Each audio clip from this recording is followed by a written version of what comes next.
Hello, my name's Richard Felix and I'm here in Essex, probably the most haunted county in Great Britain.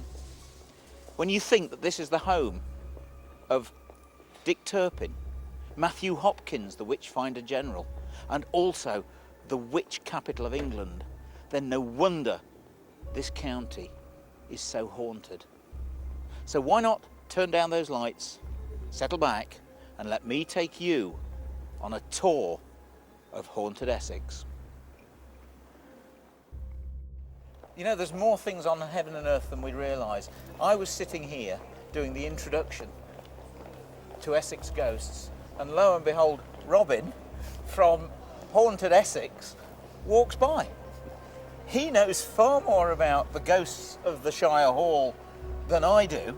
So you actually get in there, Robin, do you, and do investigations? Yeah, I mean, luckily we've got a good contact that is part of our group, that we get access to the property, and we've done 3 investigations there in the last year. And is it haunted? Very much so, yeah. Really? Yeah, I mean, when I think back to some of the things, I mean, there's a lot of history associated with that building. I think, as you know, it was built in 1790. There's quite a famous incident that happened, I think, in around 1933 on the ballroom, which is the middle level where you've got the curtains. Right. There was a lady dancing, I think it was 33 or 36, I'm not sure. And her dress, she had a specific type of dress, and it caught fire. It was like an internal combustion. Spontaneous combustion, yeah. They never did get to the bottom of it. I myself have experienced sort of a feeling of strong heat on that level when we've been up there. So she's definitely still walking around. Wow. People have seen her on the steps there leading into the building, because it's now used as a magistrate's court. Yes. We've done 3 investigations. We did 2 as Haunted Essex and 1 with a group from in the north called White Rose Paranormal. And you've got under here, you've got the cells there, you've got a tunnel under the road that leads to the hothouse, which is now a bar. That was a police station, wasn't it? Yeah, it was a police station, yeah. And in fact, if you go down there, you'll see the windows have got the old filled glass, just like you have in a cell. Now, tell me something. Obviously murder trials, number of tormented souls that must still be in the video. But what about, because obviously Chelmsford and Essex is extremely famous for its witch trials, Matthew Hopkins. Were they tried and executed around here? Well, it's believed that this actual area going behind the building to behind there is known as Tyndall Square and Tyndall Street. It's believed that the trials occurred in the square prior to the Shire Hall being in place. According to our records, there's always been trials occurring on this site to do with crime. Yeah, Chelmsford obviously was the assize town. Yes. Yeah. And it's believed that had happened out in the streets. I see. So people could flog or mock the people that were actually. And again, they say that the ghosts of some of the witches that were accused, tortured, and of course executed, still haunt the place. Yes. But you see, I don't believe that there were witches. No. And I believe that, in fact, the problem is that these poor old ladies, some of them in their 80s, dreadfully tortured and, of course, hanged. We didn't burn witches in England, we only hanged them. But these poor old ladies have probably become extremely angry after death, hence the fact they still haunt the area around. And there was some male witches as Males well. as well. Oh, yeah. But yeah, I mean, on our investigations, we've had experiences happen to us in the actual cells there. It's believed that a man was hung in one of the cells in there. We've also had people pushed around in a basement room down there, strange noises. We've also picked up EVP referring to one of the group members' names. Your group member? Yes, yeah, one of our group members' name was mentioned on the EVP. Which is, obviously quite special, because to get some form of interaction. That is amazing. So, the Shire Hall's definitely haunted? Yes, without doubt. You're real, you're not a ghost? No. Because the fact that you just happened to walk by then that's more than coincidence. Robin, thank you very much. Nice to have met you. Thank you.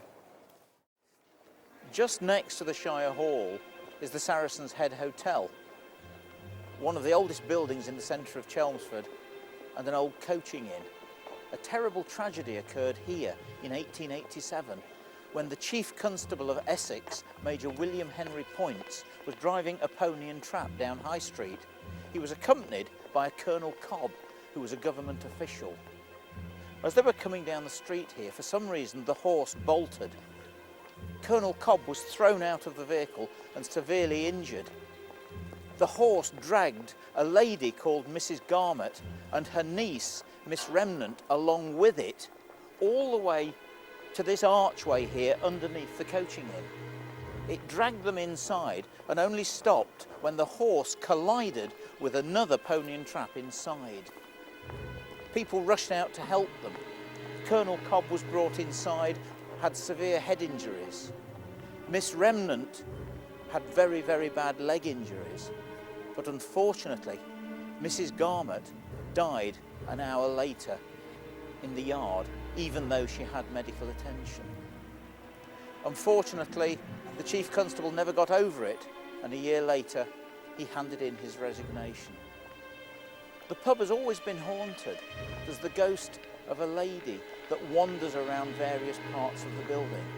The cellars are haunted, and members of staff don't like going down there alone. They see figures out of the corner of their eyes.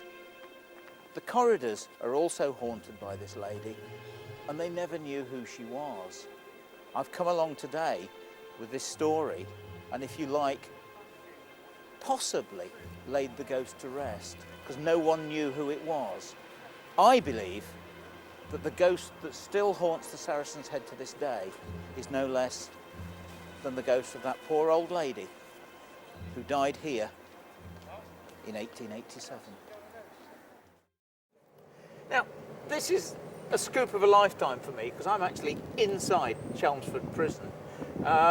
With me are Mick and Colin, two prison officers who are really interested in the history of the building. Now, I'm right, its anniversary is coming up, isn't it? Yeah, it's the 185th anniversary this year. 1822 was when the actual prison was commissioned. January 1822 was when they actually said, yes, we'll build a prison to take over the overcrowding of Moultrie Jail, which is in the middle of town centre down in Chelmsford. And you actually, well, taken the afternoon off to show me around the prison. Yeah. So come on, gentlemen, without further ado, take me around. Sure. It is haunted, isn't it?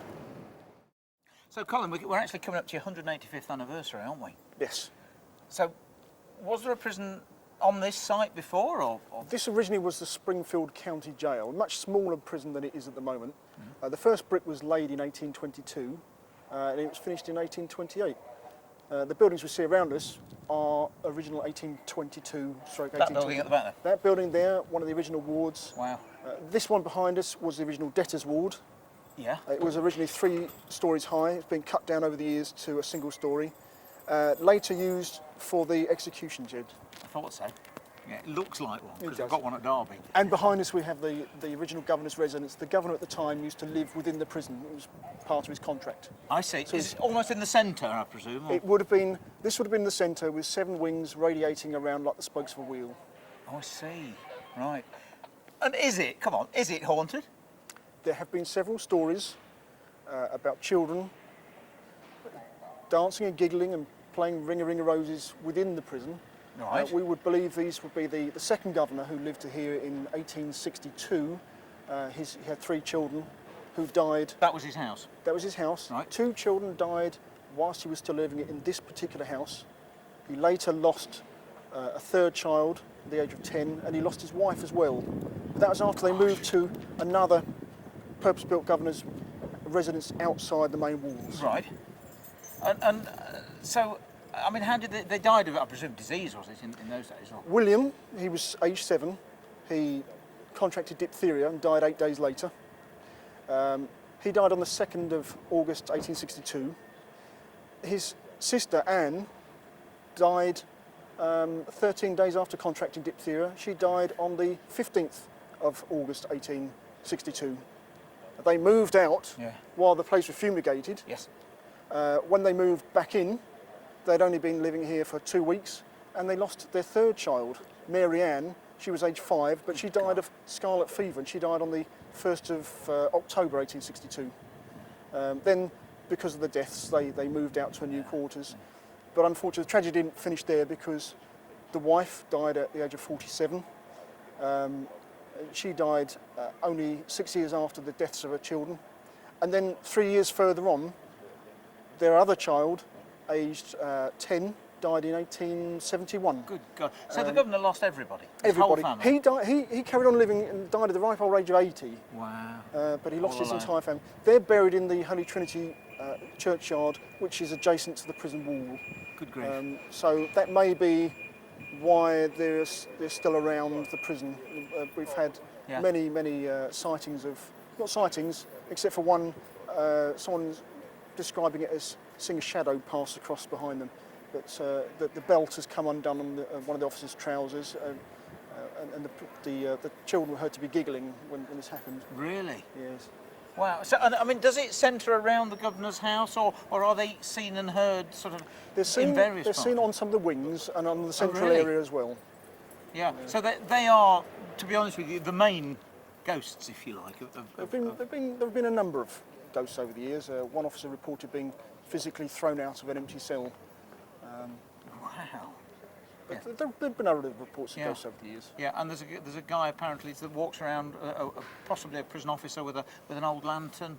Yeah, and there's been reports of doors clanging that don't exist anymore. Oh, really? That existed up until the big fire of 1978. Yeah, and there's something to do with keys or chains, isn't there, or jangling and. Yes, only the other day, in fact, it was a prisoner reported to me that every day it was keeping him awake. There was someone pacing up and down at 4 o'clock in the morning, and he was quite aware that he wasn't a member of staff because it was. He described it as being as integral to his cell. Yes. Which is where there used to be a passageway originally in 1822. Oh, I see. But the passageway is now gone and it's being incorporated into the cell to make it bigger. Yeah. But people have, a prisoner reported seeing someone standing in the corner of his cell, which described one of the old turnkeys that you'd have got at the turn of the century.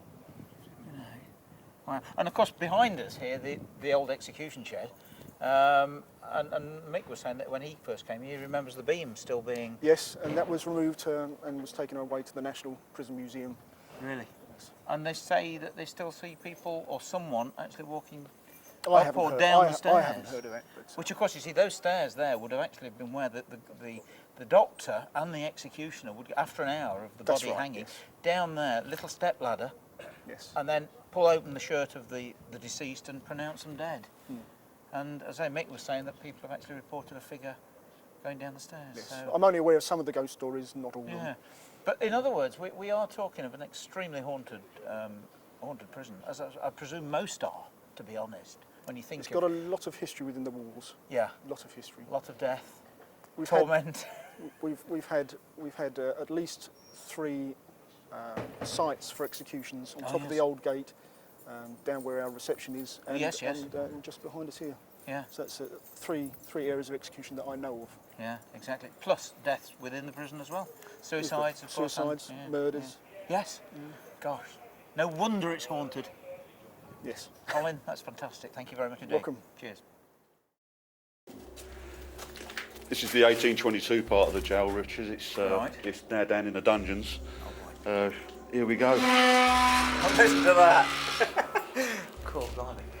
Now this is where it gets a bit dark, doesn't it? It gets very dark. There's no lighting down here at all. It's all torches. It's all torches down This here. is your worst night. You hate it here, don't you? It's not nice. No one likes it down here. No one at all likes it down here. As you can see by the corridor, it's old. 1846 is this part of the building, and then we're going to go down this corridor. Yes. And as you can see down there, dark again. Yeah. You're talking 1822. And this is where we feel as though there's someone standing there watching us all the time. Wonderful. Take me in. As you can see. Great, look at that.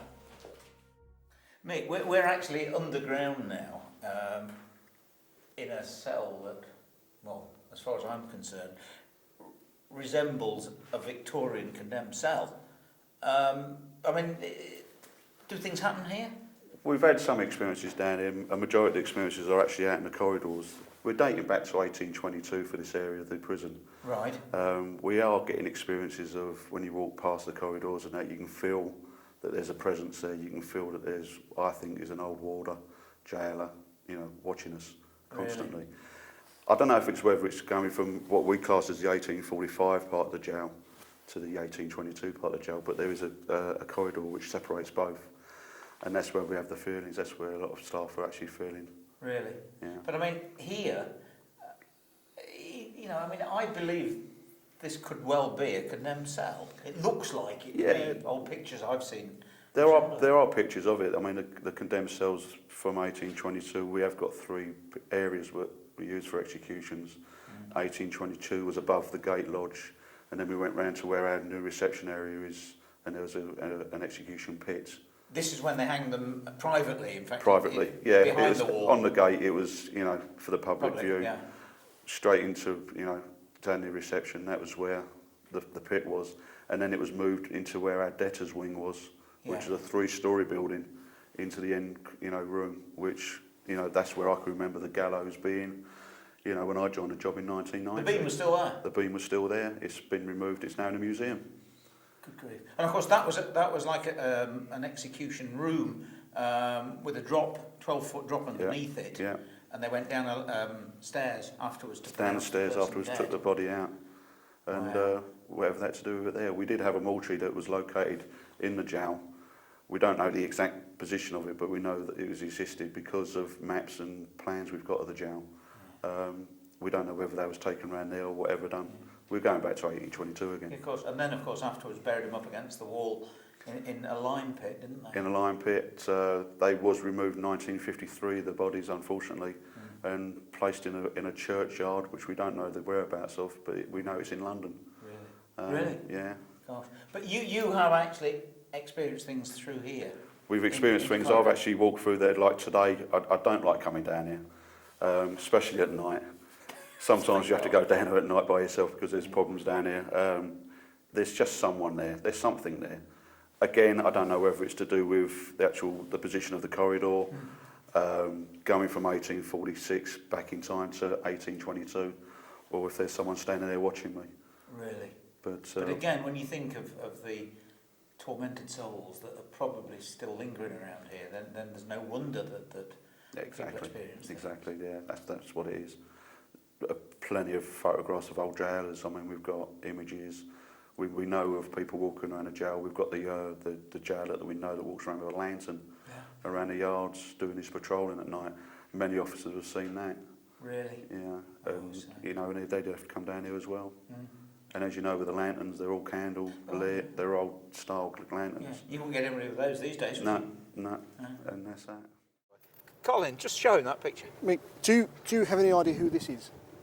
It's an old photograph of an old officer. No. No idea who he is. No idea who that is. Because you're not. Well, say you're not going to believe this. Colin and I have just been back down into the dungeons where we did the filming because Julia left the clipboard, right? You remember I was talking to you earlier about the guy wandering around with the lantern, the prison officer, and I asked you, do you know who he is? That was lying on the floor. It was lying on the floor by the bread oven. Near the bread oven. Now, I saw it and I said, oh, what's that doing there? And I mean, we're talking not an old photo, it's a modern reproduction of an old prison officer from here. Well, I can tell you the story of the bread oven, which is an officer by the name of Caleb Chaplin. Right. And that's the one that we was researching some time ago now, because we've got a book of names of all the officers going back to 1822. And the officer, Caleb Chaplin, was the bread. He made the bread and the beer. You're joking. For the prisoners. Well, that was just in front of the bread ovens, lying on the floor. If I could get a name to that photograph, I'll be shocked. I'll be shocked. That's amazing. Because I know that Caleb Chaplin, he lived in Chelmsford, Springfield here. So we actually need to see if anybody recognises that. If anyone can recognise that photograph. How about that's spooky. How's about that? That's gospel truth, isn't it? I mean, we're not setting anything up for it. No, that was just lying on the floor. And it wasn't there earlier when we went down there. It wasn't. Wow. Behind me is one of the largest and oldest castles in Great Britain, Colchester Castle. It's actually built on the foundations of a Roman temple, and it's haunted, otherwise I wouldn't be here. The main ghost, if you like, is the ghost of a young lad called James Parnell, who was born in East Retford in Nottinghamshire. He grew up during the turbulent times of the English Civil War, and many people in those days were very disaffected by religion. Living not far from Derby, where the Quaker movement started in 1650, James chose the Quaker movement for his religion, and he became a very, very good preacher, travelling the country. He was actually in Coggeshall, in Essex, and he heard that the local vicar was preparing a sermon condemning the Quaker movement. So James burst into the church and was arrested and tried for blasphemy. The jury were very concerned about finding him guilty, and all they did was found him guilty of writing a pamphlet, which was an offence in those days, and he was fined £40, which was a lot of money in those days. He refused to pay, and he was locked up here in Colchester Castle. Unfortunately, at the time, there was a very nasty jailer called Nicholas Roberts, who tried everything to break James's will. He locked him in a very tiny dungeon, actually in the walls of the castle, and tied a rope 12 feet high, which James had to climb every time he wanted to get any food. Eventually, poor James became much weaker, and one day climbing the rope, he fell and broke both legs. He refused all medical attention, and over a period of 3 months became weaker and weaker, until eventually he died on May the 12th, 1656. And they buried him in an unconsecrated grave somewhere in the grounds of Colchester Castle. And the thin, spindly wraith of that poor youth still wanders around the castle to this day. Some people say that they see him walking through a wall near to where his dungeon was. But unfortunately, I believe that lad still haunts the place because he was never given a proper burial. He was never given closure, if you like.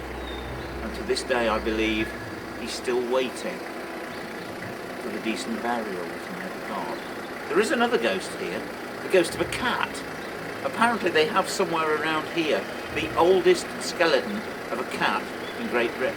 And strangely enough, cats were introduced here by the Romans.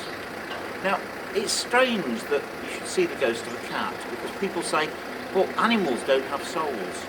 When you think about it, the only ghostly animals that are ever reported are domestic animals. Dogs, horses, and of course cats. And here, in this castle, they have the oldest ghost cat in the whole of the British Isles. I'm in Colchester. With me is Derek Ray.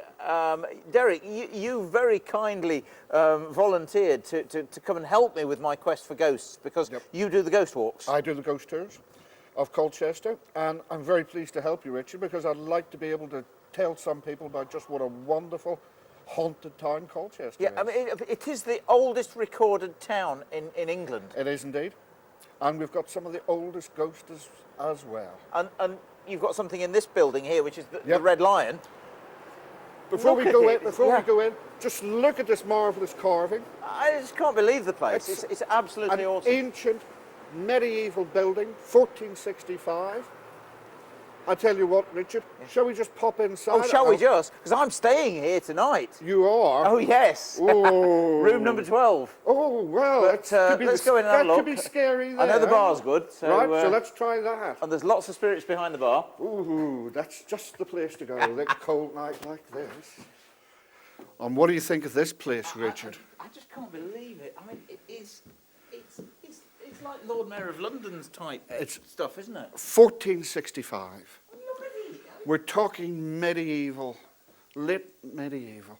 These here. Yes. Do you see this brace that goes between these studs here? Yes. That's this one over there. Yeah, the bendy one. This is a Colchester brace, only found in Colchester, half-timbered buildings in this area. It goes between two upright beams or studs, but not to a main beam. You'll see one just up at the top there which expresses it very well. That one up there. That one up there. Yes, indeed. Yeah. So it's just to hold it together. That's right. Yeah. It's amazing, isn't it? It's amazing. Oh, I love the place. 1465. It was made for the then Constable of Colchester Castle. It was the biggest, what this house was. biggest, most important private house in the town. Really? It's now been a hotel for over 500 years, of course. Yeah, and of course, it's haunted. It is indeed. And I don't know whether you know this, but I'm staying here tonight. Oh, what room have you got? Well, I haven't got, because they tell me that room 10 is extremely Is the most haunted, yes. I've got just another room. Another room. 12. Oh, not well, I far think away. 10, 11, 12 are yes, round about thank in you that very area. Shall we go get a drink? I think that's just the thing to do. Well, cheers, Derek. Cheers, Richard. We're in certainly the most historic house in Colchester. Yes. Possibly not the most haunted, I presume. There is a fine ghost here Right. of a chambermaid called Alice Catherine Miller. We know her name, we know how she died, where she died. She was most foully murdered here by a justice of the peace Wow. in 1638. Right. And then her dead body was thrown out of the window onto the courtyard outside. Literally outside here. Just literally outside here, yeah. Good God. And since that time, her ghost has haunted the Red Lion. In fact, for over 250 years, as far as we can track it back, the management of this hotel was scared that wild stories about Alice Catherine Miller would scare off guests, would frighten off guests. In fact, it used to do that years ago. People never mentioned the ghost stories about the haunted bedrooms. Yep. But they had a policy of instant dismissal on any member of staff who so much as mentioned the name Alice Catherine Miller. So we're talking of a well-documented story that goes back hundreds of years. Yes, absolutely. The staff here invented code words: the grey lady, the quiet lady. In fact, we've got a wonderful story. It just happened a few months ago of a little boy playing at the table Yeah. just underneath Alice's room.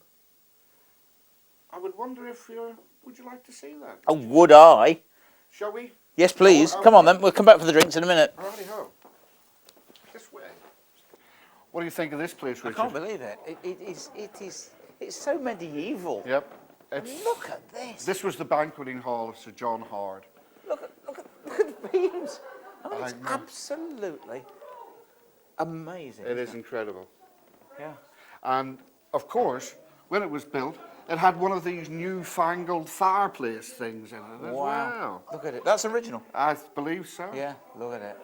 And here is the secret room. That's the doorway that was discovered. there, That yes. doorway there. Yes. 1971. So would there it have was been a discovered. ceiling or something up here? Another room? Another floor? There would have been, in the attic area up there, I the see. rooms for the servants. Gotcha. And this would have been, it's called Alice's room. And Alice was a young chambermaid working here. In fact, just here, at this table here, Yes? just a few months ago, there was a little boy playing noisily here, Yes? and suddenly he went quiet. And his mother turned to him and said, "What's got into you?" And this little boy, he was only about 5 years old, he said, "The grey lady asked me to be quiet." Oh, you're kidding. Just here. Wow. And this was her room just right above us. So the doorway was up there, Yep. literally here. Just right above there, this would have been her bedroom. A small room, as you can see. Yes, indeed. And if we look over here at this mirror, Yes. sometimes you can just see Alice Oh, yeah. just at this mirror here. Oh, look, God. Is that her, is that her there? Yes, Is that there? Oh, God, the torch has gone out. Oh, come off it. Oh, God. That's amazing. Is that why the mirror's up there, I presume? Yep, that's why it's up there. They've got that figure up there to remind us of Alice That is quite something. sitting in her room. And so she still haunts the place to this day. She still haunts it. She's been seen many times throughout the centuries. Yeah. Just a few months ago, as I say, Yeah, here, the haunting here, Yeah. in this very room. And just about here Let's see if I can find it. Just about there, there's supposed to be a cold spot. Right. Try and feel. Can you feel it just about there? No. But then again, as I've told so many people, I'm a psychic brick. I don't sense things at all. No? No, can't feel a Just thing. move your hand about there. You think sure you'll find it. There's supposed to be a cold spot just about there. I sometimes can feel it. Can't feel it myself, but as I say, I'm so insensitive, strangely enough. So what about the haunted bedrooms? Because I mean, I know for a fact that room 10 is the haunted notoriously haunted, isn't Yes. it? Well, these could have been the rooms that she had was particularly in charge of. Yes, indeed, yeah. Yeah. She Now- was a chambermaid. It wasn't the nicest job in the world. No, of course not. It was cleaning out the chamber pots of all the guests that visited here. Oh, of course, the maybe fireplaces and Yes. whatever, changing the beds. Now, I'm in room 12 tonight. I Yeah. hope there's nothing there, because you do know I'm frightened of ghosts. Is there a rocking chair in your room? No? No. There's. She's supposed to be very fond of rocking chairs. Oh, Where she just really? likes to sit in them and rock them of their own accord. An assistant manager here a few months back woke up at 3 o'clock in the morning to see his rocking chair beside the bed, rocking to and fro, just on its own in an otherwise empty room. Flipping heck. So Alice was probably sitting in it. Well, he did say that she did appear, Really? and she did ask him how he felt. And when he said that he was all right, she said, "That's good," and just slowly disappeared, leaving the rocking chair still rocking on its own. Fantastic. A kind ghost, Obviously. not malevolent, but somebody who's supposed to be a good luck charm for this hotel. Absolutely amazing. Derek, that is an amazing story. I'm very fond of Alice, let me tell you. I'm sure. I'm very fond of her. That is amazing. One of my favourite ghosts of Colchester. Good story. Very, very nice story. Now, of course, you've got some more stories. Yes. Obviously, you do the ghost tour of Colchester. Right. Every Thursday night. Every Thursday night from the Colchester Town Hall, I'm there. Rain or shine, ghosts or slime, I'm ready to take the ghost tour right on time. Fantastic. So it's off there every Thursday night. Yeah, and you're now going to take me out into Colchester, and we're going to have a look at some of your rather interesting ghost stories. I'll be able to show you just a few of them. Oh, yeah. Because here in Colchester, we can take on any town or city in the land. We've got more ghosts than York, more stories than Edinburgh. We've got loads of them. So if you're ready, Richard. I'm ready. Let's go go and do see it. some Come on, then. ghosts. This was the Highwaymen's pub. What? The Highwaymen would live and work from this pub. They would walk down these very steps here. Crikey. Just outside the front there is the main gate of Colchester in 1600s. Right. They would look out the windows, they'd see a likely mark with some gold in his pocket. A fat they'd purse. come down here, they'd get a crew here, ready for some business, boys. Out through that doorway out there, stabling for over 80 horses outside. Good Ride grief. off to do a bit of work on the Colchester to Chelmsford road. This was highwaymen, we know their names, Thomas Wilmot, Frank Osborne, both of them hung, of course. Yeah, Both of them here at Chelmsford, or?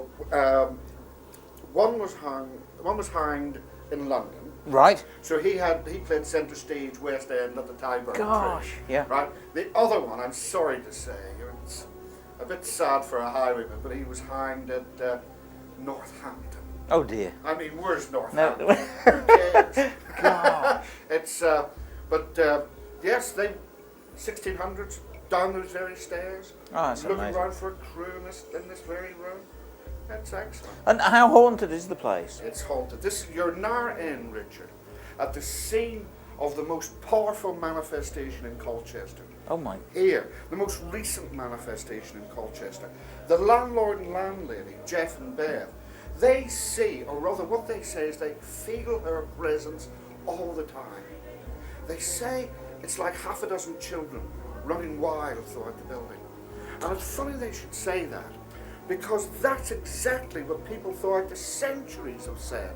I met somebody, a man who worked here in the 1950s, and he said to me, it's like half a dozen children. We've got it recorded. 100 years ago, it's like half a dozen children. Things go missing here. They turn up at different locations all the time. Do we know who the ghost is? Yeah. Her name was Sarah, and she was a chambermaid. I'll tell you, don't be a chambermaid in Colchester. It's a dangerous profession. I know. It's I realise that. amazing. We've got another chambermaid ghost as well in the Red Lion. But here, another chambermaid. And the interesting thing about it is two stories have passed down, almost parallel, through the people who work and live in this pub through the centuries. One is a most horrific story that involves Matthew Hopkins, the witch finder general of Essex. Yeah. It's said that he came a hunting witches here and dragged that poor innocent girl. We're just talking about somebody who was about barely 15 years old. Dragged her down the stairs. He dragged her onto the cellar, which is just beneath our feet here is the cellar. Yes. And over here, underneath this seat here, there was a tunnel. Right. It's a tunnel that heads out, was said to head out to where the present-day Colchester police station is. Oh. Which is haunted. Yes, by the indeed. way. Yes, so I'm And then told. it says, hey, And yet that's a modern police that's a station, isn't modern it? police station, but it's built on an old pagan I was going to say, cemetery. what was there before? An old pagan cemetery and an early Christian cemetery, one of Right. the earliest Christian cemeteries in the country. And of course, all those bones of bodies have been disturbed. They Yeah. have been. Don't get arrested in Colchester. Don't spend the night in the cells here. The story is that she was chained to the wall in this tunnel and bricked in alive. Good grief. Can you think of a worse death? No, no. Isn't that horrific? No, Imagine starved being to in the death, blood. yeah. Young girl, At 15. years old. That's one story. Yeah. The other story is that she tripped and fell and broke her neck. Simple and In the cellar? Or No. no? just here, Oh, just here from this landing above me, there's a steep stairs. Yeah. It's almost like, and I'm still there. Oh, right. Dates from the 1600s. Still there, and that goes up to the attic. Yes, yes. And the story is that she lit for work, tripped and fell, Yeah. broke her neck, died, and yet still full of life and yeah, energy you see, and she fun. was only 15, she got the whole of her life ahead of her, and I presume to a certain extent she probably doesn't even know she's dead. Well, quite frankly, the way she behaves, that's the story I believe. Because she's full of tricks, she's a prankster, she's a jokester. She likes playing tricks on people. She likes having a bit of fun. There's one chap here.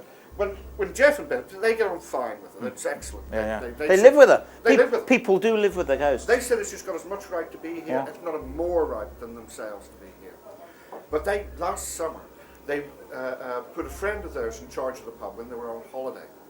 A tough man, a hard man, an ex-member of Two Para. Oh, yeah. Yeah.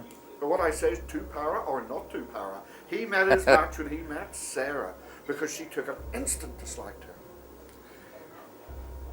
The first Authorities, probably.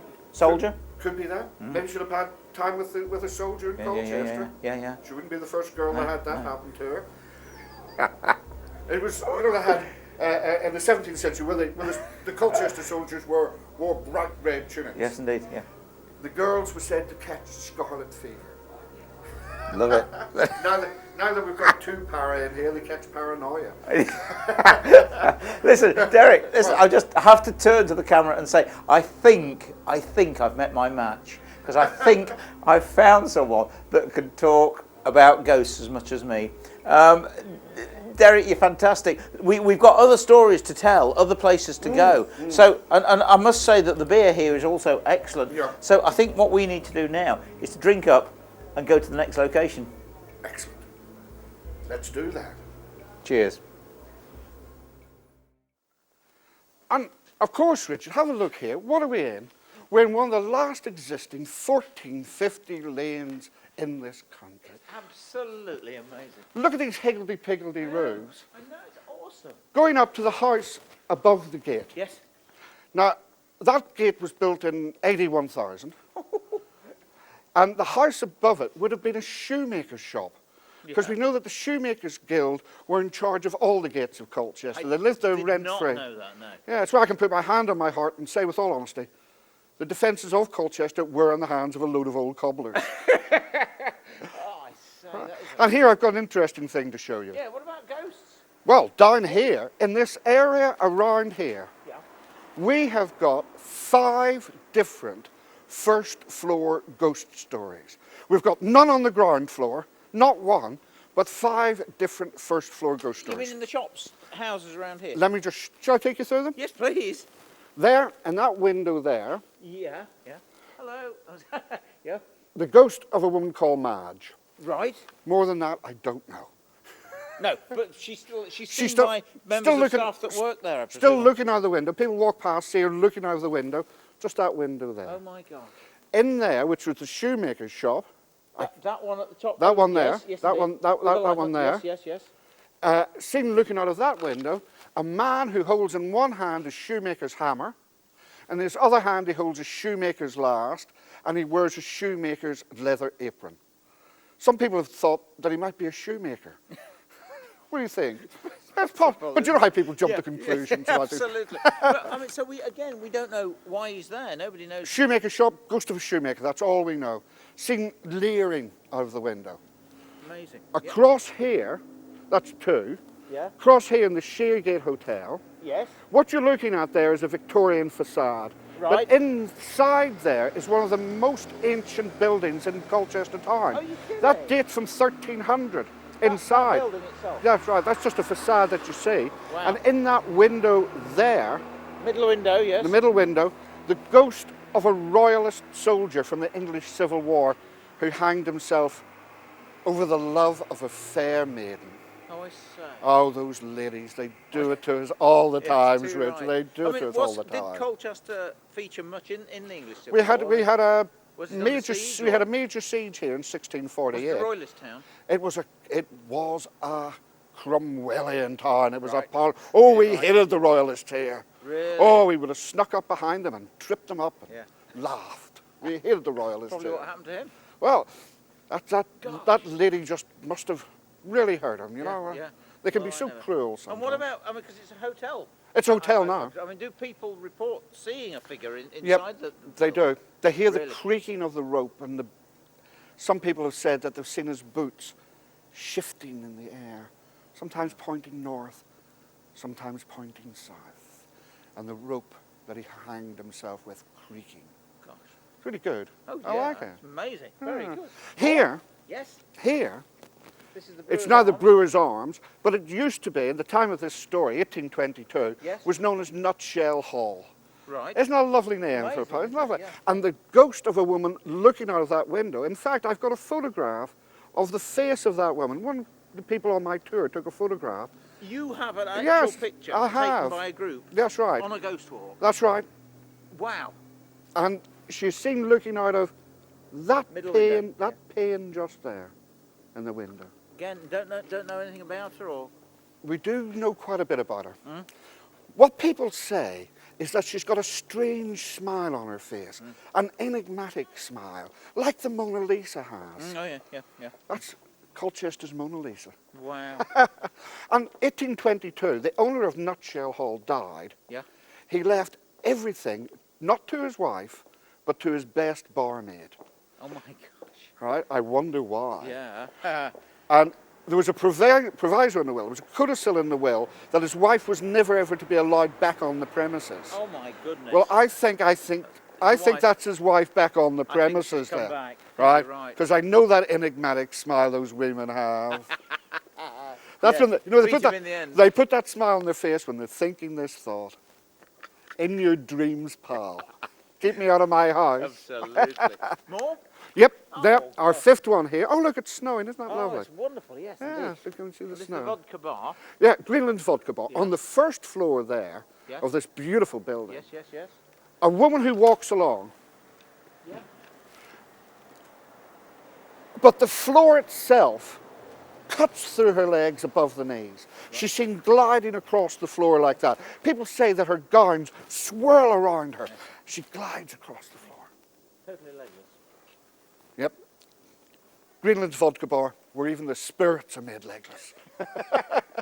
But that's what she is on the first floor. Yeah. 5 here. There's another one up there on the first floor, That's making frightening. 6 in this area, but none on the ground floor. No, isn't that so? Do you think it's something to do with the fact that in olden days people lived up above on the first floor? That could Storage down below, or animals even? It Not could, nothing in town. it could be, but then again, we don't know definitely. No. But it could just be one of those coincidences of death. Something that's pretty unique to Yeah. Colchester. Yeah. First floor ghost stories rule here. Can't beat it. Fantastic. We will take on any town in the country when it comes to first floor ghost stories, even Derby. Absolutely. Right, I've got another interesting one Yes. down here if you'd like to Oh see yeah, it. come on then, let's go. Righty ho. Yeah, this way. This way. So Derek, we've moved literally outside the Roman walls. Outside a the bit Roman dark, walls of hence Colchester. the fact we've gone into night vision. But you've got more haunted pubs, in fact. Do you see the Robin Hood over there? Yes, indeed. 1935, a visitation from none other than Satan himself. Good grief. Seen walking up there, a tall dog-like figure, like a giant Alsatian, over 6 foot tall, but with the head of a goat and horned like a goat. Joking. No, recorded in the local papers. Many people saw it, including a young girl of 9 years old. A man in the bar died when the devil walked into that very pub there. Good grief. And here we have what is now Fulin's Chinese Oh restaurant. yeah, yeah. But look at the character of the roofs. That gives you some idea, Richard, just how old this building is. yeah. First mentioned in the records of Colchester in 1728, when it was the Black Boy Inn. Yeah. 1850 it changed its name to the British Lion. Yeah. It was the most notorious brothel.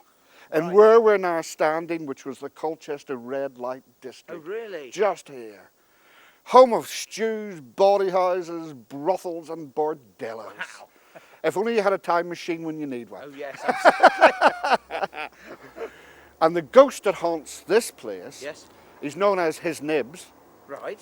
and he's a bit of a pervert. When it comes to his manifestations, he likes to manifest himself upon those people who are sitting on the loo.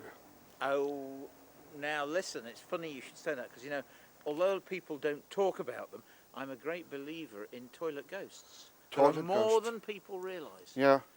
I don't know whether it's to do with energy, strain, or just water, earth energy. Yeah. But bathrooms, wash houses, toilets are notorious for ghost stories.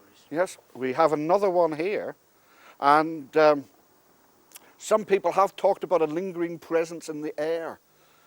But I think that could be expected coming near a toilet, don't you think, You're sir? rolling right. Absolutely. But listen, I've come to Colchester. We're talking of one of the oldest cities Yes. in Great Britain.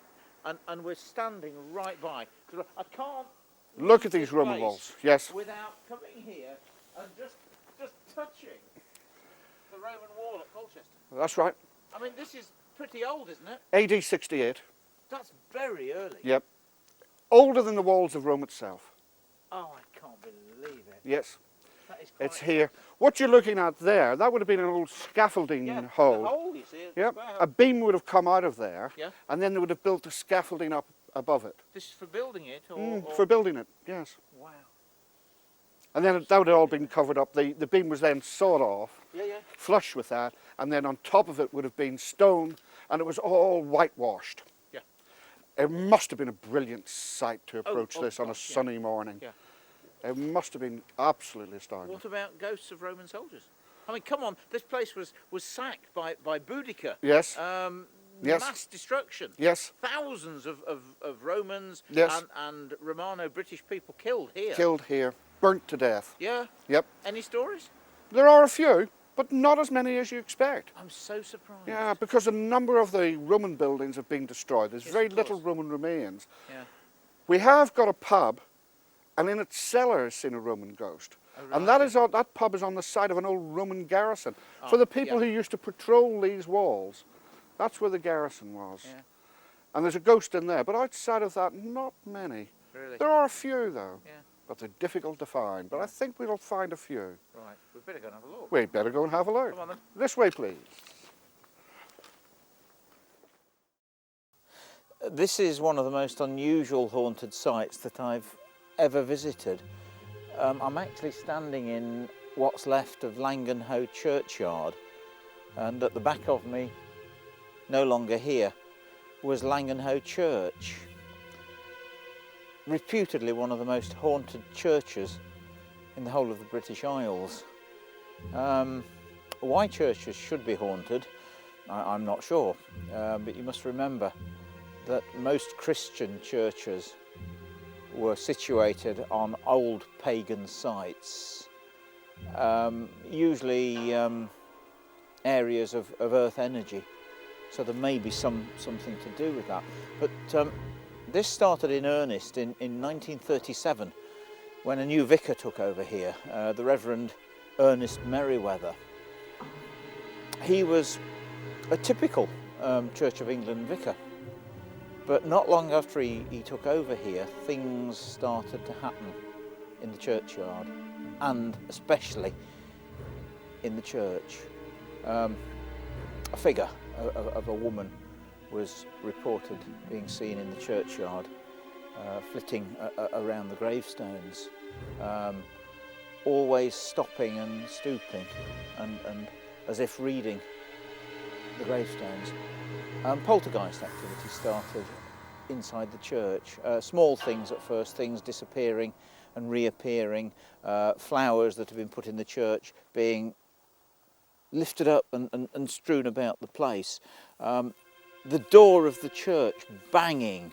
And these things were reported not only by the Reverend Merriweather, but also by the congregation as well. Many people witnessed these things. After a period of time, a figure started to be seen inside the church, and Merriweather on frequent occasions saw what he believed to be the figure of a woman dressed in white, wandering through the chancel, disappearing through the wall. And on later investigation it was noted that originally there had been a door there. On one occasion, because there'd been people wandering around the church, sort of vagrants and things, he actually went into the church with an old dagger, which was pulled away from him and thrown onto the floor. And he heard the voice of a woman say to him, "You are a cruel man, aren't you?" Frightened him a lot, as you can well imagine. The manor house, which is just over there, was also reputedly haunted, and Merriweather actually in 1947 was in one of the bedrooms, a bedroom that the owner said he always kept sealed up because he didn't like what was in there. And the Reverend Merriweather was in the room, and he said that he distinctly felt a naked woman brushing up against him. In fact, most of the ghostly reports and occurrences seem to be based on a female. No one's sure who she is, but the amazing thing about Langenhoe Church, and I presume the parish, is that it belonged at some time to the Waldegrave family, the same family that owned Borley Rectory, reputedly the most haunted house in Britain. We earlier visited the local pub, and they told us how to find this place. They say that the pub's haunted as well, and they believed it to be Arabella Waldegrave, who they've told me is buried somewhere in this churchyard. True? False? At this point I don't know. But there's a certain strange air about this place, something that I've not experienced before. While we were searching for this place, we went to the local rangers, and one of the guys running the place told me that we'd need an escort to get down here. It's Ministry of Defence property, but not a problem, we're here. And he said to me, just when you get down to the graveyard, just notice how many degrees lower the temperature is here. And I have to be honest with you, it's a cold day in January. The sun's out, but it's absolutely freezing cold down here. And this guy told me that he often sees things down here. He's never sure what they are. He says it's the corner of the eye, but you just glimpse things flitting about the graveyard. So I've actually come to somewhere that, well, I've never experienced anything quite like it. And I think they're probably right. It probably was the most haunted church in England. And strangely enough, this area around Colchester, Essex, is prone to earthquakes. In 1884, the church was seriously damaged by an earthquake, and I presume deteriorated over the years until in 1960 it was completely demolished and obliterated. You can now see nothing. But the gentleman from the hall assures me that when spring comes round and the daisies start to grow, for some inexplicable reason, the daisies grow in a line that seems to mark out the old foundations of the church. I'm fascinated by the place, and I think I may well be coming back again. I've just been down to explore the single tower overlooking the estuary. This is all that's left of Hadley Castle. It was built originally in 1230 by Hubert de Burgh, who was a Chief Justice of no less than King John. In fact, next to the King, Hubert Burgh was the most powerful man in England. After he died, Hubert became regent to King Henry III. But unfortunately, for some reason, they fell out, and the young king actually tried to stab Hubert to death. He then confiscated the castle for himself and continued building, as did Edward III up until the 14th century. Unfortunately, all we have now are a few rather magnificent ruins on top of a very bleak hill. But it's reputedly haunted. But strangely enough, the ghost stories didn't start until the 18th century, when smuggling was rife around here. Strange coloured lights were often seen flickering around the area of the castle. This, of course, was an extremely good lookout point for smugglers and an ideal place to hide contraband. And what better way to keep people away than to invent ghost stories?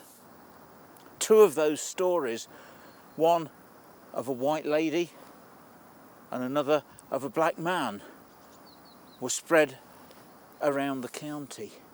But strangely enough, they were only ever seen just before an illicit consignment of liquor was being offloaded down at the bottom of the hill.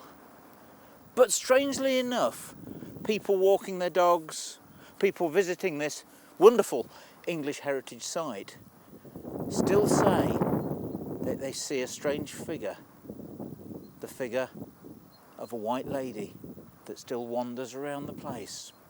Who could it be? We're not sure. But this castle was let out to various tenants on condition that on their death it returned to the crown. Three of those tenants were ex-consorts of no less than King Henry VIII. Anne of Cleves, Catherine Parr, Catherine of Aragon. All tragic women. Is it possibly one of those queens of Henry VIII that still wander around this castle to this very day? Perhaps we'll never find out. Because as far as I'm concerned, I don't think that English heritage would allow people to come here and conduct séances. Right, well, I'm inside the Anchor in the middle of Canewdon, and with me is Del, who... You've seen a ghost, haven't you? Well, You've seen more than one, haven't you? I'm pretty sure I have. Really? Exams. Come on then, tell us all. Back in about 1992, come home from work about 1:45 in the morning, driving up Scots Hall Lane on the little motorbike. all of a sudden, from nowhere, like a dark greyish cloud in front of, and I slowed down. I thought, what the blooming hell's that? I slowed down, and it just drifted across, like across the fields. Carried on riding home. I live about a mile from where it happened. Got home, I was shaking like a leaf. I think you were. Went indoors, I woke my wife up. You actually woke her up to tell her? Yeah. Yeah. Which is something we don't normally do, because do we? I We was let them shaking. sleep, don't we? And in my own head, I'd heard stories from when I first moved here about this, that and the other. And I thought, what people told me, what I thought they'd probably been joking about, Yeah. really spooked me up. Yeah, in other words, it was probably true. Yeah, spooked me up. And from that day to this day, I've never ever driven up there on my own. You're I went joking. the opposite road and went the man mile way. Bit To longer avoid- there. in case Yeah, you really because had it frightened me. I should think it did. Because the amazing thing is that there is a ghost story of a witch with sort of staring eyes, an angry witch that rises literally from the grave in St Nicholas's Church and comes down the hill. It's a grey lady, grey witch. Sometimes Couldn't figure headless out or- what it was, but whatever it was, it spooked me. Yeah, I should think it did. It's just like, I mean, did it look like a person? it looked like, it's a very small thing, but it just went across. In front of, I mean, I presume right in you front. thought you were running somebody over or something Well, I slowed down. and went through it, Yeah, waiting for the shot when you hit just somebody. went through and went round the bend, and I thought, what the hell's that? It was just like that. Amazing. That's quite something. So it's convinced you, I presume, that there is something. Well, it spooked me, because I've never gone that way since. Now they also tell me that the actual pub itself is haunted. I mean, legend has it that it was possibly a witch that was locked away by her uncle or something like that. But you've got Well, experience with that. I wouldn't know that, but I drink there every weekend. And myself and my friend Dan sit there, and the landlord at the time, John Shaw, there's a couple sitting in the top left-hand corner, having their meal, and all of a sudden the lady just froze. And by all accounts, she said to her husband, there's a young girl standing in that corner in Tudor-style That's down there. dress. And just stopped eating. She said, I can't believe that. John come and told me and Dan, thought nothing more of it.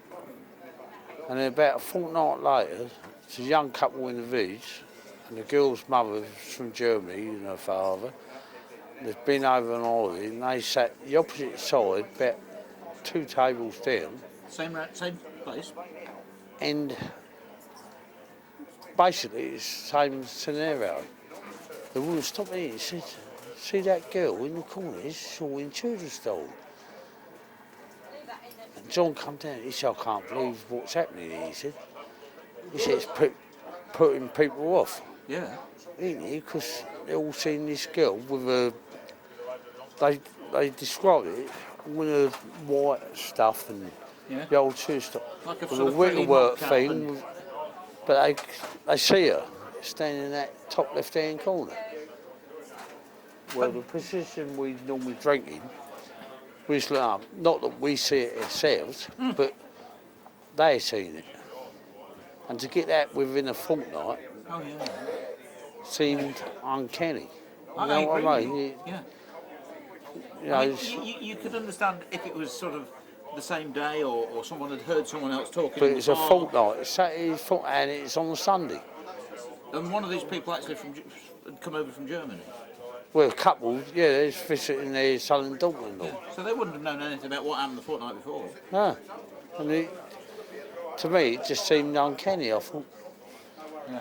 And then it's about 2 months later, John asked me if I could do some painting here. And I worked here for about a week and a half. I was doing a daytime job, going home at 5, coming back here at 11. And from the public bar end, no problems with that. Got into the halfway through the restaurant, heading up to that corner, and every night, about in between 2.5 hours, I'll stop painting, have a fag and have a bottle of Coke. Put my glasses down, went sat to sit long, had my drink there, put my glass up, and this is so untrue, put my glass up, and they've snapped it in two. And I'm doing the panels in the ceiling, and I thought, what am I going to do now? Got another 3.5 hours work, and No glasses. I ain't got the glasses for cutting in. And you hadn't sat on them or anything like that? No, I ain't at all. And I thought, but it just seemed, the further along the restaurant I went, the colder it got. Really? And different people, like regulars, say to me, "Isn't you spooky, Dale?" I said, no, I haven't felt it, not until I got up that in. And within the last couple of days, I just thought myself I'd be glad when I finished this job. Because I was getting myself spooked then, because I thought, there's things here ain't real. I like it. And that's the way it was. That's fantastic. Del, that's super. So the place is haunted? Well, I believe myself, because you know what I mean? and the village is haunted. The village, I should imagine, is very haunted. You're a gentleman. That is fantastic. And I think I owe you another pint. Thank you very much. Jeez. The last self-confessed witch or wizard didn't die until 1909 here in Canewdon in Essex. He actually took over as witch master from Cunning Murrell, who lived in Hadley. He said that he had a pact with the devil and could exorcise witches, demons and spirits. When George Pickingill took over, he used to cajole the local farmers into buying him ale. He said that if they didn't, that he would stop their machinery. Old George had a little old cottage just outside the village, and if anyone dared to go up to his cottage at night and peer through the windows, they would see him dancing around the furniture with his familiars, little white mice. If you stayed there long enough looking through the windows, you would even see the old grandfather clock dancing with them. George used to get his familiars to do the work for him because he was an itinerant horse dealer and also worked on the land, but said that he could get the work done in half the time by letting his familiars do the work for him.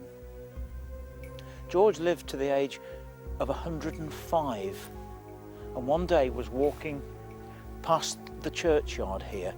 It was a cold, windy, cloudy day. George's hat blew off and landed in between the graves in the graveyard. He went through this gate to get his hat back and the sun came out. It cast the shadow of a cross on one of the gravestones across George's face, and he dropped dead in this very graveyard. And it's said that he's buried somewhere here in an unmarked grave. There are ghost stories, of course, to do with this graveyard, and an angry witch is supposed to rise out of the graveyard, float down the hill, across the road, sometimes towards the pond, sometimes towards the river. Is it the ghost of old George, buried in unconsecrated ground without a gravestone? Perhaps we'll never find out. All we know is that that ghost really does walk, as we were told earlier tonight by Del in the old pub. If I step back any farther, I'll actually be in Canewden Pond. And then I may drown like many of the witches did, or supposed witches.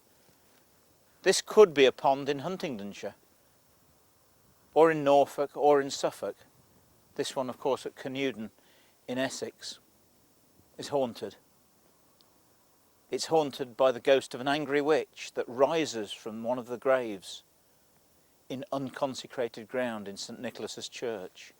Sometimes it's seen drifting down towards the crossroads. Other times it's seen down here at the pond. Probably one of the many supposed witches that were drowned by Matthew Hopkins in his 14-month reign of terror when he became the Witchfinder General. He originally hailed from Manningtree, moved to Mistley. The White Horse at Manningtree is haunted by his ghost and some of his victims, as is the Thorn at Mistley. Matthew Hopkins is also supposed to haunt the area where he was buried, in Mistley. Many ghosts are seen around many ponds in Essex, and at this one. Why ponds? Because one of the many things that Matthew Hopkins did to extract a confession from these supposed witches, these poor old ladies, your grandma, 80 years of age, a few teeth missing, a wart on her face, possibly left-handed. All she needed to have was a pet dog, a pet cat, a pet mouse or a pet bird, known as a familiar, an imp, a spirit. Matthew Hopkins would torture them, either by making them sit cross-legged on the floor for over 24 hours, or to keep walking for over 48 hours round and round a room, or he would swim them in a pond like this. He'd tie their right thumb to their left toe, their left thumb to their right toe, and throw them in the pond. If they sank, they were innocent, and they would get a decent Christian burial. If they floated, they were rejecting the Christian baptism, and they were a witch, and they were taken away and hanged. The most he ever did was 19 in one go at Chelmsford. So why should they haunt? Were they really witches? Were they evil? No, of course not. All it needed to be was someone that lived in the local village. You wanted to get that little bit of land at the end of the garden. Perhaps you wanted their cottage. And in those days, between 1645 and 1646, England was in turmoil. Not only at war, but religious turmoil. Protestant against Catholic. These people, these supposed witches, were nothing more than the wise ones of the village. The wise ones were known as Wiccans. Wicca, or witchcraft. And unfortunately, so many of them, something like 400 deaths at the hands of Matthew Hopkins, mainly in and around Essex. So these poor old ladies that had done nothing other than healed people, healed their cattle, helped them to make the crops grow, had the fickle finger of fate pointed at them, were dragged away, tortured and hanged. That's why they're angry spirits. That's why they still haunt. Most of them, of course, were buried in unconsecrated ground. Some of them even buried with a cage over their grave to stop them rising. And in the case of a lady that was hanged in 1589 and buried at St Osyth, she was actually found in Mill Street, St Osyth, in 1921. Her shallow grave still there, and when they saw the skeleton, they found that metal rivets were driven through the joints to nail it to the ground, to stop the ghost of the witch rising from her grave. So no wonder these poor old ladies are angry. No wonder they still wander around the crossroads and the ponds and the places that they were executed. still to this day, in Essex, the witch capital of England. I'm standing on the Strood, which is an ancient causeway over the estuary to the Blackwater River. Behind me, Mersea Island. It was a very important Roman stronghold, and numerous people have reported seeing and hearing the ghosts of Romans. On Mersea Island itself, people frequently hear the sound of battle, clashing of swords, horses' hooves, and the screams and the cries of wounded men. Roman soldiers are often seen here on the causeway itself. A gentleman driving back, yes, from the pub, but with 2 naval ratings, actually believed that he ran into someone that he thought was returning from a fancy dress party, dressed as a Roman soldier. They obviously got out of the car to see if they'd hit someone, and they never found a body. A taxi driver driving back from Mersea Island ran into a horde of Roman soldiers running across the causeway. He never heard any bumps or anything. He was terrified, and when he got home, he poured himself a very stiff brandy. West Mersea Hall is haunted by the ghost of a lady. On frequent occasions they hear the laughter of a woman. The hall is built on the foundations of an old Roman villa, and it's believed that she was a house guest of no less than the Emperor Claudius, who drowned in his swimming bath. There are so many stories to do with this place that you could almost make a DVD of the ghosts of Mersea Island. On the corner of Colchester Road and High Street, a woman in a strange black hat and a shawl is often seen walking into the middle of the road. People slow up and brake, and then she just disappears through the hedge. Only last night, when I was interviewing Derek Ray, who does the Colchester Ghost Walk, he was telling me of Black Shuck, the large black dog with pointed ears and shaggy fur with red or yellow staring eyes that haunts the area around here. His wife's uncle was cycling back over the causeway and was literally knocked off his bike by a large black shaggy dog with pointed ears. He believed it to be Black Shuck.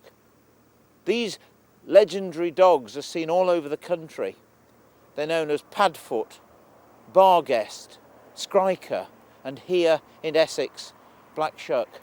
But unlike the other black dogs, which mainly are harbingers of death, if you see one, you or a member of your family will probably be dead in weeks. But not so over here in Essex. For some reason, they bring us more of good luck. But in the case of Derek's wife, Uncle, I don't think it brought him much good luck. When he arrived home, he was battered and bruised and scratched, and he had to have a new wheel on his bicycle. But nobody really knows why this area is so haunted. Maybe it's something to do with the water, the river, the Earth's energy, electromagnetism around here, or the number of battles that actually took place when the Romans were here. Nobody knows. All we know is that this part of Essex is very haunted.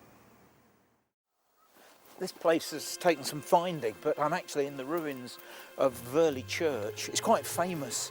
In fact, when the Reverend Baring-Gould wrote his famous novel Melhalla, he actually used this church for the setting for the wedding between Melhalla and Elijah Rebo, actually here in this church. Now, of course, this is legend, but there are some very interesting facts to do with this church. And of course, when it was complete, its church tower was used as a beacon by smugglers.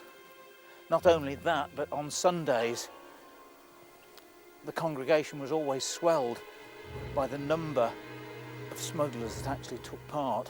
They were here to make sure that no one spotted the contraband that they were hiding here in this church. The church is supposed to be haunted. I've just asked a local farmer for permission to actually come onto the land, and he said, yes, not a problem. He says, of course, as kids, he said, we used to play around here. There were many ghost stories. None of them, he says, that I can prove. There's only one grave left, a grave just on the right-hand side. And he said that as kids we were told that if we threw a stone high into the air and ran round the grave 3 times, we'd summon up the devil. But he said we even tried catapults, but we could never get the stone to go high enough so that we could get round the grave before the stone landed. Lucky for them. But there's another story, a story of a huge grave that's supposed to be here somewhere in the graveyard. The grave of 22 excisemen that were found floating dead in a boat near Mersea Island. All 22 of them had their throats cut. I wonder who by. They were brought here to Virley churchyard and buried in one large grave with the upturned boat on top of them.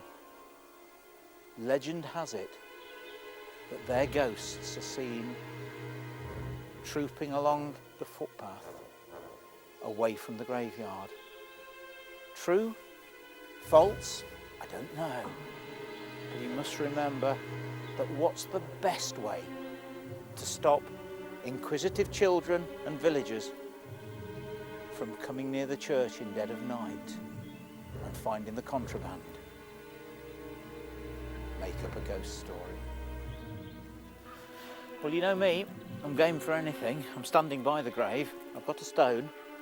I'm going to throw it in the air. See if I can get around 3 times. See if I can summon up the devil. Ready?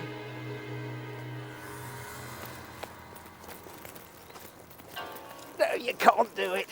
No, it's landed. No devil for me tonight. Just look at this sign. Borley. Just up the road here on the left-hand side. The site of the most haunted house in England, Borley Rectory. It's gone. It burnt down mysteriously in 1939. But I'm going into the grounds of Borley Rectory. It's the 28th of July, the night that the nun walks. I'm here with a group called Parascience, and we're going to do an investigation in the grounds of Borley Rectory. So come with me up the road for an exclusive visit. Nobody has been here since the 1970s. Right, now look, 10 of us have come here to the grounds of Borley Rectory tonight, and with me is Anne and Steve from Parascience, who in my opinion is the very best paranormal investigation group in the whole of the British Isles. I genuinely mean that. Now come on, what does this mean to you? As a small boy, I remember looking at pictures of Borley Rectory, the most haunted house in England. We're here. We're standing close to the spot where that picture was taken. I know. It means everything. I know. Look at the back of us, look. Still there, the cottage. I'm so excited about being here. My only one reservation is the fact that everyone knows the story so well that it might colour what they're actually feeling and seeing here. But at the end, who cares? We're in Borley. It's a lifetime's dream. Isn't it, for everybody? And just to be standing on this hallowed spot with all the equipment you brought with you as well. Yes, yeah. More than anybody. We're hoping if the nun walks tonight, she'll walk right past our cameras. Oh boy, it's going to be great. I mean, isn't it something special? And I think nobody's done this since the 70s. Harry Price he established the concept of scientific paranormal investigation.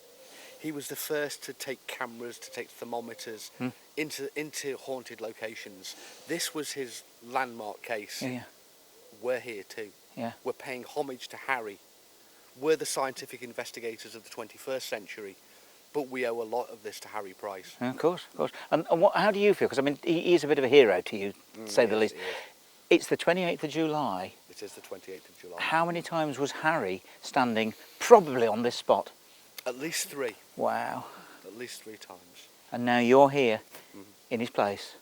Without the pipe. without the pipe, but who knows? He might be with us tonight. Let's hope he is. I'd like to think so. So would I. Well done, chaps. We'll see what happens later. I'm standing on one of the most famous haunted sites in the whole world. I'm in the village of Borley, and behind me here, the Nuns' Walk. I'm standing in the grounds of what was once Borley Rectory. It was built in 1863 for the Reverend Henry Ellis Bull and his 14 children. Not long after they moved in, ghost stories started.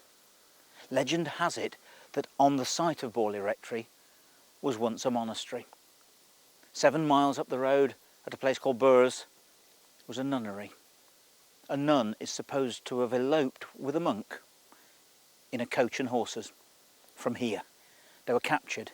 She was walled up, and the monk was either beheaded or hanged.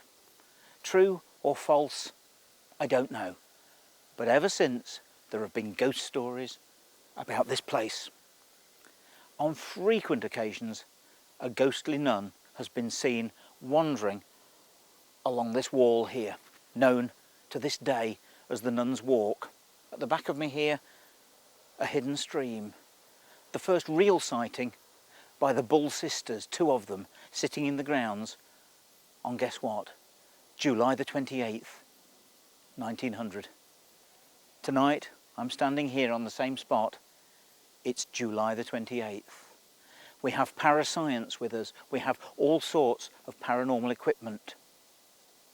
We're going to be sitting up all night waiting with cameras ready to see if the nun walks again tonight. After the Bull sisters saw the ghostly nun on the Nuns' Walk, their brother Harry Bull, who inherited the rectory, used to spend many, many hours sitting in his summer house just over there behind this tree, watching for the nun. Quite amazing, because I've just realised that this rather large tree is a walnut tree. The very same walnut tree that is in a very famous picture taken in the grounds with Harry Bull in the picture. It's grown up rather a lot, but there are actual walnuts on here. Perhaps I could have one, take it home and plant it, and have a walnut tree in my garden from Borley Rectory. Right, it's a hive of activity in here. I'm doing my stint in front of the monitor. It actually looks like daylight out there, but it isn't. We've got the most incredible infrared light outside. And this is lighting up the Nuns' Walk. We've been here for hours watching. I have to say, up to now, we've seen nothing. But it's dawn, it's 4:49 in the morning, and a lot of sightings of the nun have been seen in the early hours of the morning, so we haven't given up yet. There is still time. There is still hope that we may see her, but nothing yet. I shall keep watching. It's 3:45 on the 29th of July. And I'm now in the graveyard of Borley Churchyard. For some reason, when the rectory was completely demolished, and to a certain extent the ghost stories stopped, all of the ghost stories seemed to move over here, to the church and the churchyard. The nun was reported seen here, wandering around the churchyard, and on tape people have heard taps, bangs, a door creaking and closing, and horrible ghostly groans inside the churchyard. I'm actually in the middle of the graveyard, and here in front of me, the grave of the Reverend Henry Ellis Bull, the man who built Borley Rectory. This is the grave of his son Harry Bull. I'm very concerned about being in here. It's dusk, and apparently the amount of ghostly sightings, both in the graveyard and in Borley, double by 2 to 1 at dusk. There have been quite a few people actually in the graveyard during the night because it was the 28th of July, and I'm not sure whether they've gone. But I have to be quite honest with you, I am very concerned about being here. I don't like it, and I don't think I'm going to stay here very long. Steve, obviously we're in the graveyard, the famous porch of Borley Churchyard. Yes. I mean, come on, tell me what happened here. Well, one of the most commonly reported phenomena in the churchyard is footsteps walking up the gravel path, entering the porch and stopping. Yes. Look, this is not a gravel path. I know it's not. This is a flagstone on grass. Yeah, yeah. The nun has also been apparently seen here. Interestingly, we were out earlier tonight when it was much, much darker than it is. We're just starting to get some dawn light in the sky now. And you can't make out figures. It's so dark. I know. And it does question some of the witness accounts. Yes, indeed. Where people have said, we saw the nun after dark. It really is dark here. We've got the benefit now of the lights from Long Melford, which are lighting, casting some light. Back 20 years ago, when these accounts were coming from, they didn't have that. So unless it was a very bright moonlit night, I would question the validity of some of those accounts. They may have seen a black shape moving through the graveyard, and then it's the nun. But was it the nun? But I don't think there was any definition in what they could see. And I mean, even tonight while we've been here, there have been people in the graveyard, haven't there? There were a group of people that we completely failed to see. Yeah, I know. We completely failed to see them. And there they were. Now, this is, of course, the porch where the BBC left a tape recorder. Which was wrecked. Totally wrecked. All the tapes apparently attacked. Pulled out. And so, I mean, I don't know. There's something here, isn't there? For me personally, the church is a very unsatisfactory case because it was. They had the evidence from the BBC. They had the evidence from the group recordings from recorders left inside the church, which produced some fabulous sounds. Absolutely incredible groans, a door creaking and closing, bangs, thumps, raps and taps. But then the investigation stopped. Yeah, I know. No follow-up. No investigations were done after that time. Perhaps it was because it's certainly the residents of Borley Village are not welcoming to the paranormal investigators. Perhaps that was what stopped the investigation. But to me, there are a lot of unanswered questions about this location. I would like, at some point in the future, my wish is to pursue and find an end game to the church investigation. To get in through these gates and do our own investigation. To put equipment in the church to replicate that last experiment done in the 1970s. To see if we get our own recordings. To see if modern technology, modern recording apparatus can maybe shed some light onto what those sounds were. Who knows? One day they might let us in. I cannot believe that I'm doing this. I'm in the middle of Epping Forest, and I must be honest with you, tonight it's true to form. It could be called Effing Forest. It's snowing like blazes, but we have to finish the DVD. And we couldn't do it without doing Epping Forest. This goes back thousands of years, of course. It was a hunting forest. It was home to foresters, vagabonds, gypsies, robbers, footpads and highwaymen. It was huge. It stretched all the way from Bow in London, almost to Cambridge and to Colchester. It was originally known as the Great Forest of Essex, and then the Forest of Waltham, and now Epping Forest, and it's a freezing forest as well. There are ghosts here, otherwise I wouldn't have come. The oldest ghost that we know of, or ghosts, are the ghosts of Queen Boudica, or as I knew her when I was a kid, Boadicea, and her daughters, who's often seen near to Amesbury Banks. There are other ghosts as well, and I would think that at least 12 times a night the ghost of Dick Turpin is reported in the area around this forest. Turpin was originally born, he was an Essex man, he was born in Hempstead. His mum and dad ran the Bell Inn. Dick was originally apprenticed to a butcher in Whitechapel, but as many young lads did in those days, of course, he got in with a bunch of smugglers round the Blackwater estuary. It soon turned to robbery, and he joined the Gregory gang. Not only did they rob people, but of course they tortured them so that they'd tell them where their goods were, where their wealth was. Dick went on, of course, to be a very famous, the most famous highwayman. But how can so many people report seeing the ghost of Dick Turpin? He didn't die here in the forest. But of course you must remember that any spectre seen with a tricorn hat and a mask and a couple of pistols, whose ghost had they seen? Dick Turpin's. I'm not far away from Dick Turpin's cave. It was huge. It was big enough, so they say, to actually take him, the contraband, and also the stuff that he'd stolen from people, and his horse.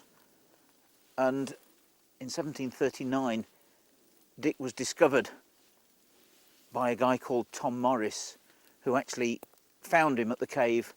Tom had got a musket with him and pointed it at Dick. He was going to arrest him and get the £100 reward. Dick backed away from him to the mouth of the cave, grabbed one of his pistols, and he was quicker than Tom Morris, and he shot him dead. The reward after that went up to £200, because he was now a murderer. And Tom's ghost is said still to haunt this area to this very day. I don't like it in here, I really don't. I'm not totally alone. Wills is here, thank goodness, filming me. But there's an uneasy atmosphere, but then again there would be. These are the dark, dark woods. This is what everyone was frightened of for thousands of years. Not ghosts, but people were terrified of going out into those dark, dark woods at night. Why? They were frightened of what was lurking behind one of the trees. There could well have been, in those days, a saber-toothed tiger. So, the people that went out at night, that dared to go out, were eaten by the saber-toothed tigers. Those with the fear gene, the ones that survived, the ones that daren't go out, they survived. And of course, you must remember it's the fear gene that's passed down all these thousands of years to us to this day.